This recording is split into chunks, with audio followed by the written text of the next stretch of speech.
ನಮಸ್ಕಾರ ಗೆಳೆಯರೆ, ಪಾಠಶಾಲೆ ಯೂಟ್ಯೂಬ್ ಚಾನಲ್ಗೆ ಸ್ವಾಗತ ಸುಸ್ವಾಗತ. ಈ ದಿನ ಇನ್ನೂ ಒಂದು ವಿಡಿಯೋ ಜೊತೆ ಬಂದಿದ್ದೀನಿ. ನಿಮ್ಮ ಜಿ ಕೆ ಸಿರೀಸ್ ವಿಡಿಯೋ ಜೊತೆ ಬಂದಿದ್ದೀನಿ. Raichur DCC bank examination announce ಆಗಿದೆ. ಸೊ ಇಂಪಾರ್ಟೆಂಟ್ ಒಂದು GK ಟಾಪಿಕ್ ನೋಡ್ತಾ ಹೋಗೋಣ. ಇಲ್ಲಿ ಈ ಚಾನಲಲ್ಲಿ ಬಿಡ್ತಾ ಇರ್ತಕ್ಕಂಥ ಎಲ್ಲ ವಿಡಿಯೋಸು ಇಂಪಾರ್ಟೆಂಟ್. ತೀರಾ 100% ಬಂದೇ ಬರ್ತವೆ ಅಂತಕ್ಕಂಥವು ಮಾತ್ರ ಬಿಡ್ತಾ ಇರ್ತೀವಿ. ಶಾರ್ಟ್ ನೋಟ್ಸ್ ಮಾಡಿ ಇಟ್ಕೊಳ್ಳಿ. ಈ ವಿಡಿಯೋ ಓಪನ್ ಆದ ತಕ್ಷಣನೇ ಫಸ್ಟು ಡಿಸ್ಕ್ರಿಪ್ಷನ್ ಬಾಕ್ಸ್ಗೆ ಹೋಗಿ. ಡಿಸ್ಕ್ರಿಪ್ಷನ್ ಬಾಕ್ಸ್ ಕೆಳಗಡೆ ಇರುತ್ತೆ, ವಿಡಿಯೋದ ಕೆಳಗಡೆ ಡಿಸ್ಕ್ರಿಪ್ಷನ್ ಬಾಕ್ಸ್ ಇರುತ್ತೆ. ಡಿಸ್ಕ್ರಿಪ್ಷನ್ ಬಾಕ್ಸಲ್ಲಿ ಸುಮಾರು ವಿಡಿಯೋಸ್ ಇದ್ದಾವೆ. ಆ ವಿಡಿಯೋಸಲ್ಲಿ ಎಲ್ಲ ಡೀಟೇಲ್ಸ್ ಇದೆ, ಪ್ರತಿಯೊಂದು ಡೀಟೇಲ್ಸ್ ಇದೆ. ಅರ್ಥ ಆಗ್ತಾ ಇದೆಯಲ್ಲ?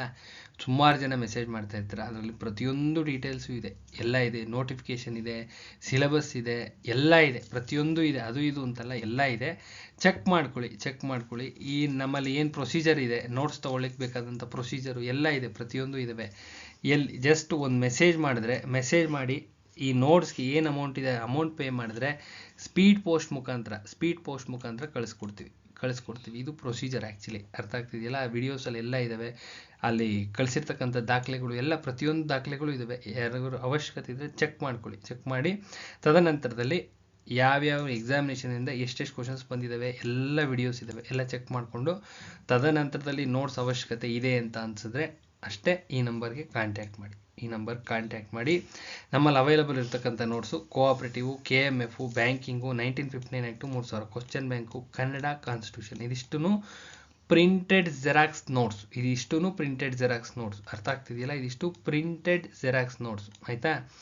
ಇದಾದ ನಂತರದಲ್ಲಿ ಇಂಗ್ಲೀಷ್ ಅವೈಲಬಲ್ ಇರತಕ್ಕಂಥ ಮೆಟೀರಿಯಲ್ ಎಷ್ಟು ಅವೈಲಬಲ್ ಇದೆ ಅದಷ್ಟು ಹಾಕ್ಕೊಡ್ತೀವಿ. ಇಂಗ್ಲೀಷ್ ಪ್ಲಸ್ ಕರೆಂಟ್ ಅಫೇರ್ಸ್ನ PDF ರೂಪದಲ್ಲಿ ಕಳಿಸ್ಕೊಡ್ತೀವಿ.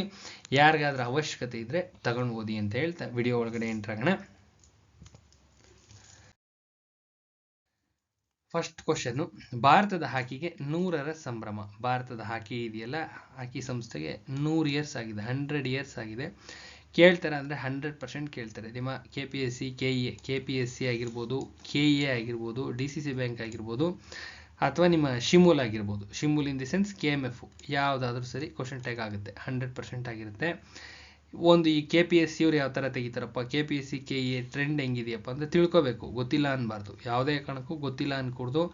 ನಾವು ಬೇರೆ ಎಕ್ಸಾಮ್ ಬರಿತಾ ಇದ್ದೀವಿ, KPSC ನಮ್ಗೆ ಯಾಕೆ ಆ ಬಾಯಲ್ಲಿ ಬರಲೇಬಾರ್ದು. ಕಾಂಪಿಟೇಟಿವ್ ಎಕ್ಸಾಮ್ ಬರಿತಾ ಇದ್ದೀರಾ ಅಂದರೆ ಆ ಮಾತೇ ಬರ್ಕೊಡ್ದು. ಅರ್ಥ ಆಗ್ತಿದೆಯಲ್ಲ? ಇದೇ ಕ್ವಶನ್ ಇದೇನೆ, ಎಲ್ಲರೂ ತೆಗಿಯೋದು ಇದೇ ಕ್ವಶನ್ ಅಂದರೆ ಈ ಟೈಪ್ ಕ್ವಶನ್ನೇನೆ. ಇದನ್ನು KPSC KA ಅಂದರೆ ಈ option first A, B, C, D ಮಾಡಿರ್ತಾರೆ. ಅರ್ಥ ಆಗ್ತಿದೆಯಾ? KPSC KA. ನಿಮ್ಮ DCC ಬ್ಯಾಂಕ್ನವರಾದರೆ ಒನ್ ವರ್ಡಲ್ಲಿ ತೆಗಿತಾರೆ ಅಷ್ಟೇ. ಒನ್ ವರ್ಡಲ್ಲಿ ಇದ್ದಾರೆ, ಅವರು ಹೇಳಕ್ಕೆ ಬರೋದಿಲ್ಲ. ಯಾವಾಗ ಸೆಂಟೆನ್ಸ್ ವೈಸ್ ಕನ್ವರ್ಟ್ ಆಗ್ತಾರೆ ಅಂತ ಗೊತ್ತಿಲ್ಲ. ಈಗ ಪ್ರೆಸೆಂಟ್ಲಿ ಈ KPSC KA A option, B option, C option, D option ಎಲ್ಲ ಸೆಂಟೆನ್ಸ್ ವೈಸ್ ಮಾಡಿರ್ತಾರೆ.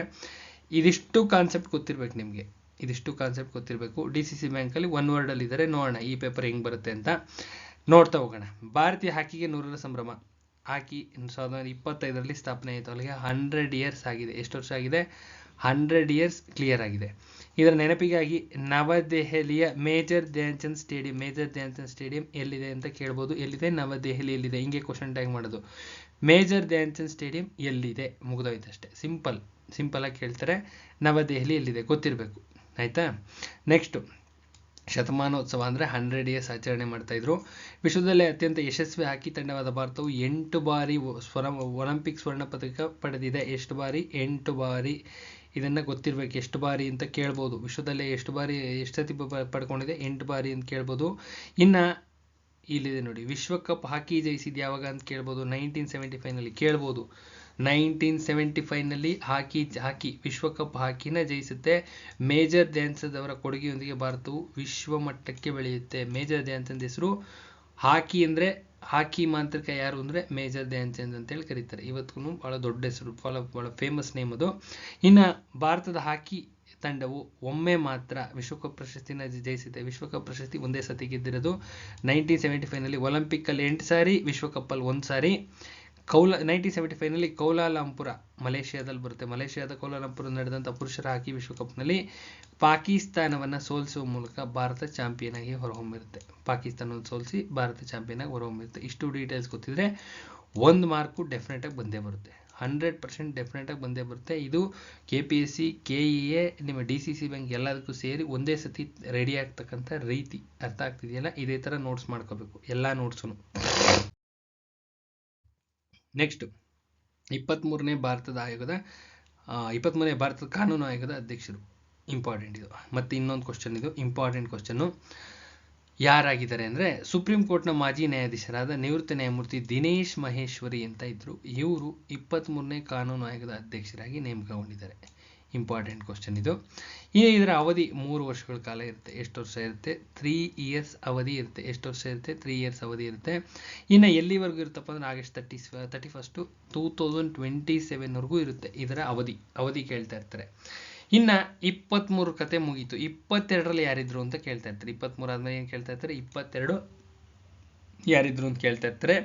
22ನೇ ಕಾನೂನು ಆಯೋಗದ ಮುಖ್ಯಸ್ಥರಾಗಿ ನಿವೃತ್ತ ನ್ಯಾಯಮೂರ್ತಿ ರಿತುರಾಜ್ ಅವಸ್ಥಿ ಅವರು ಸೇವೆ ಸಲ್ಲಿಸಿದರು. 22 ಕೇಳ್ತಾ ಇರ್ತಾರೆ. Very very important. ಇನ್ನು ಕಾನೂನು ಆಯೋಗದ ಬಗ್ಗೆ ಒಂದು ಸ್ವಲ್ಪ ತಿಳ್ಕೊಂಡ್ರೆ ಒಳ್ಳೆಯದು. ಇದು ಕೇಂದ್ರ ಸರ್ಕಾರದಿಂದ ಕಾಲಕಾಲಕ್ಕೆ ರಚನೆಯಾಗುವ ಶಾಸನಬದ್ಧವಲ್ಲದ ಸಂಸ್ಥೆಯಾಗಿದೆ. ಶಾಸನಬದ್ಧವಲ್ಲದ ಸಂಸ್ಥೆ ಇದು. ಕೇಂದ್ರ ಸರ್ಕಾರದಿಂದ ಕಾಲಕಾಲಕ್ಕೆ ರಚನೆ ಆಗುತ್ತೆ. ಅರ್ಥ ಆಗ್ತಿದೆಯಲ್ಲ? ಇದನ್ನು ಮೂಲತಃ 1955ರಲ್ಲಿ ರಚನೆ ಮಾಡ್ತಾರೆ. ಫಸ್ಟ್ ಸೆಟಪ್ ಆಗಿದ್ದು 1955ನಲ್ಲಿ. ಯಾವಾಗ ಸೆಟಪ್ ಆಗುತ್ತೆ? 1955ನೇ ಇಸ್ವಿನಲ್ಲಿ ಮೊದಲನೇ ಬಾರಿಗೆ ಸೆಟಪ್ ಆಗುತ್ತೆ. ಆ ಟೈಮ್ನಲ್ಲಿ MP ಸೆಟಲ್ವಾಡ್ ಅಂತಕ್ಕಂಥವ್ರು ಅಧ್ಯಕ್ಷರಾಗಿರ್ತಾರೆ. ಮೊದಲನೇ ಅಧ್ಯಕ್ಷರು ಗೊತ್ತಿರಬೇಕು. ಈಗ ಪ್ರೆಸೆಂಟ್ ಇರೋರು ಗೊತ್ತಿರಬೇಕು. ಪ್ರೆಸೆಂಟ್ ಇರೋರು ಹಿಂದೆ ಯಾರಿದ್ರು ಅಂತ ಗೊತ್ತಿರಬೇಕು. ಇದಿಷ್ಟು ಡೀಟೇಲ್ಸ್ ಗೊತ್ತಿದ್ರೆ 1 ಮಾರ್ಕು ಗ್ಯಾರಂಟಿ ಬರುತ್ತೆ. KPSC ಅವರಾದರೆ ABCD ಅಂತ ಆಪ್ಷನ್ ಮಾಡಿರ್ತಾರೆ. 4 ಆಪ್ಷನ್ ಮಾಡಿಬಿಟ್ಟಿರ್ತಾರೆ. KEದವರು ಇದೇ ಟ್ರೆಂಡಲ್ಲೇ ಇದ್ದಾರೆ. ABCD ಆಪ್ಷನಲ್ಲಿದ್ದಾರೆ. ಮಿಕ್ಕಿದವರು ತೆಗಿತಾ ಇರ್ತಾರೆ. ಒನ್ ವರ್ಡ್ಸ್ ನೋಡ್ಕೊಂಡು ತೆಗಿತಾ ಇರ್ತಾರೆ. ಮಿಕ್ಕಿದವ್ರು ನಿಮ್ಮ DCC ಬ್ಯಾಂಕ್ಸ್ ಇನ್ನೂ ಸೆಂಟೆನ್ಸ್ ವೈಸ್ ಓದಂಗೆ ಕಾಣಿಸ್ತಾ ಇಲ್ಲ. ನೋಡೋಣ. ಫುಲ್ ಡೀಟೇಲ್ಸ್ ಗೊತ್ತಿದ್ರೆ ಹೆಂಗೆ ಕ್ವಶನ್ ಬಂದರೂ ಅಟೆಂಡ್ ಮಾಡ್ಬೋದು. ಅರ್ಥ ಆಗುತ್ತಲ್ಲ? ಸೊ ಇದು ಓದ್ಕೊಳ್ತಕ್ಕಂಥ ರೀತಿ. ನೆಕ್ಸ್ಟ್ ನೋಡ್ತಾ ಹೋಗೋಣ. ನೆಕ್ಸ್ಟು ವೆರಿ ಶಾರ್ಟ್ಲಿ ಇನ್ನೊಂದು ವಿಡಿಯೋ ಅಪ್ಲೋಡ್ ಮಾಡ್ತೀನಿ. ಯಾರೆಲ್ಲ ಚಾನಲ್ ಸಬ್ಸ್ಕ್ರೈಬ್ ಮಾಡಿಲ್ಲ ಸಬ್ಸ್ಕ್ರೈಬ್ ಮಾಡಿರಿ. ಸಬ್ಸ್ಕ್ರಿಪ್ಷನ್ ಫ್ರೀ ಇರುತ್ತೆ. ಚಾನಲ್ ಸಬ್ಸ್ಕ್ರಿಪ್ಷನ್ನು ಫ್ರೀ ಇರುತ್ತೆ. ಅವಶ್ಯಕತೆ ಇದ್ದರೆ ಚಾನಲ್ ಸಬ್ಸ್ಕ್ರಿಪ್ಷನ್ ಆಗಿರಿ. ವಿಡಿಯೋನ ಮ್ಯಾಕ್ಸಿಮಮ್ ನಂಬರ್ ಪೀಪಲ್ಗೆ ಶೇರ್ ಮಾಡಿರಿ. ನೋಟ್ಸ್ ಯಾರಿಗಾರ ಅವಶ್ಯಕತೆ ಇದ್ದರೆ, ನೋಟ್ಸ್ ನಮ್ಮಲ್ಲಿರ್ತಕ್ಕಂಥದ್ದು ಕೋಆಪ್ರೇಟಿವು. ಫಸ್ಟ್ ಓದಬೇಕಾಗಿರೋದು ಕೋಆಪ್ರೇಟಿವ್. ಮತ್ತೆ ಇನ್ನೊಂದ್ಸತಿ ರಿಪೀಟ್ ಮಾಡ್ತೀನಿ, ಹುಡುಗರಿಗೆ ಹೈಯೆಸ್ಟ್ ಸ್ಕೋರ್ ಆಗಲಿಕ್ಕೆ ಕೋಆಪ್ರೇಟಿವ್ ಫಸ್ಟ್ ಮುಗಿಸ್ಕೊಳ್ರಿ. ನೀಟಾಗಿ 3000 ಕ್ವಶನ್ ಬ್ಯಾಂಕ್ ಇದೆ. ಕಂಪ್ಲೀಟ್ ಸಿಲೆಬಸ್ಸು ಹೋಲ್ಡಿಂಗ್ ಬಂದ್ಬಿಡುತ್ತೆ. ಕೋಆಪ್ರೇಟಿವಲ್ಲಿ 3000 ಕ್ವಶನ್ ಬ್ಯಾಂಕ್ ಇದೆ. ಕಂಪ್ಲೀಟ್ ಸಿಲೆಬಸ್ಸು ಎಕ್ಸ್ಟ್ರೀಮ್ ಹೋಲ್ಡಿಂಗ್ ಬರುತ್ತೆ. 50 ಮಾರ್ಕ್ಸ್ಗೆ ಪ್ಲಸ್ ಈಗ ರಾಯಚೂರು DCC ಬ್ಯಾಂಕ್ ಬರೀತಾ ಇದ್ದಾರೆ ಅಂದರೆ ಬ್ಯಾಂಕಿಂಗ್ ಇರುತ್ತೆ. 25 ಮಾರ್ಕ್ಸ್ 75 ಮಾರ್ಕ್ಸ್ ಇಲ್ಲೇ ಕವರ್ ಆಗುತ್ತೆ. ಅರ್ಥ ಆಗ್ತಿದೆಯಲ್ಲ? ಇನ್ನು ನೆಕ್ಸ್ಟ್ ಕನ್ನಡ ಓದ್ಕೊಳ್ರಿ. 50 ಮಾರ್ಕ್ಸ್ಗೆ ಇರುತ್ತೆ. ಕನ್ನಡ ಎಷ್ಟು ಮಾರ್ಕ್ಸ್ಗೆ ಇರುತ್ತೆ? 50 ಮಾರ್ಕ್ಸ್ಗೆ ಇರುತ್ತೆ.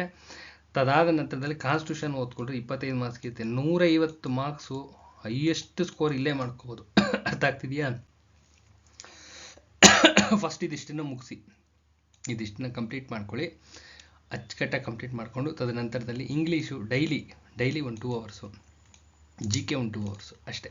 ಪ್ರತಿದಿನ 1 2 ಅವರ್ಸ್ ಓದ್ಕೊಂಡ್ರೆ ಸಫಿಷಿಯೆಂಟ್ ಆಗುತ್ತೆ.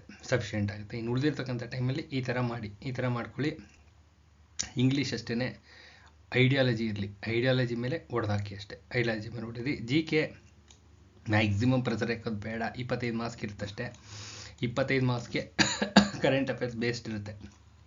ಯಾರು current affairs based GK ready ಮಾಡ್ಕೋತೀರಾ ಸ್ಕೋರ್ ಆಗೋ ಚಾನ್ಸಸ್ ತುಂಬ ಜಾಸ್ತಿ ಇರುತ್ತೆ. Current affairs based 1 year current affairs ಇಟ್ಕೋಬೇಕು. GKನ ಅದರಿಂದ ತೆಗಿಬೇಕು.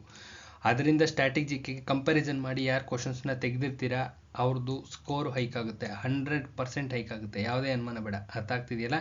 ಸೊ ಯಾರು ಮಾಡ್ತೀರಾ, ಇನ್ನೂ ಟೈಮ್ ಇದೆ, ಮಾಡ್ಕೊಳ್ಳಿ. ಒಳ್ಳೆಯದಾಗಲಿ ಅಂತ ಹೇಳ್ತಾ ಈ ವಿಡಿಯೋನ ಇಲ್ಲಿ ಎಂಡ್ ಮಾಡ್ತಾಯಿದ್ದೀನಿ. ನಾಳೆ ಇನ್ನೂ ಒಂದು ವಿಡಿಯೋ ಜೊತೆ ಬರ್ತೀನಿ. ನಮಸ್ಕಾರ.